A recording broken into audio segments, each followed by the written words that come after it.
Before there was Leonides and his 300 Spartan soldiers, there was Gideon and his brave 300 against the mighty armies of Median and Amalek. The midday sun beat down on Gideon as he threshed wheat in the hidden pit, a constant paranoia gnawing at him. For 7 long years, the Medianites, ruthless desert people, had descended upon Israel like locusts, plundering the crops and leaving a trail of fear. Gideon, once a proud farmer, now felt like a haunted animal. Suddenly, a whirlwind erupted, swelling dust around him. A voice boomed, "Gideon, mighty warrior." Gideon froze. Warrior? Him?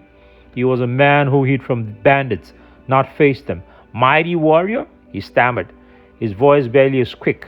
The voice, both powerful and gentle, revealed itself as the Lord. "I have chosen you to save Israel from the Medianites." Gideon scoffed. Save Israel with what? A threshing fork? The Lord chuckled. A sound like wind chimes. "My strength will be your weapon, Gideon. Gather 300 men. Meet me at the spring of Harod." Doubt gnawed at Gideon, but a flicker of defiance ignited within him. He snuck out that night, gathering his most trusted men. Fear hung heavy in the air, but Gideon, emboldened by a newfound faith, spoke. "We are few, but the Lord is with us." At the spring, Gideon observed that the vast Midianite camp, a sea of flickering torches under a canopy of stars.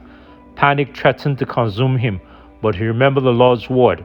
Under the cloak of darkness, Gideon devised a daring plan.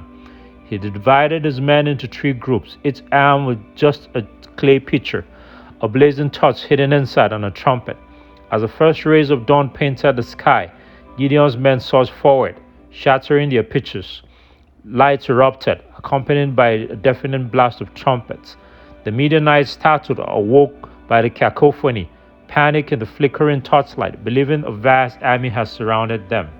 Chaos erupted. The Israelites, emboldened, charged into the fray, shouting, "For the Lord and for Gideon."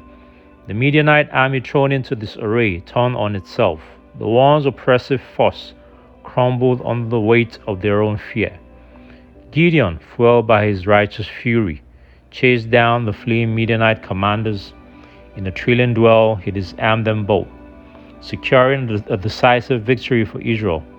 News of the miraculous triumph spread like wildfire, and soon all of Israel rallied behind Gideon, driving out the remaining Midianites and ushering in a new era of peace.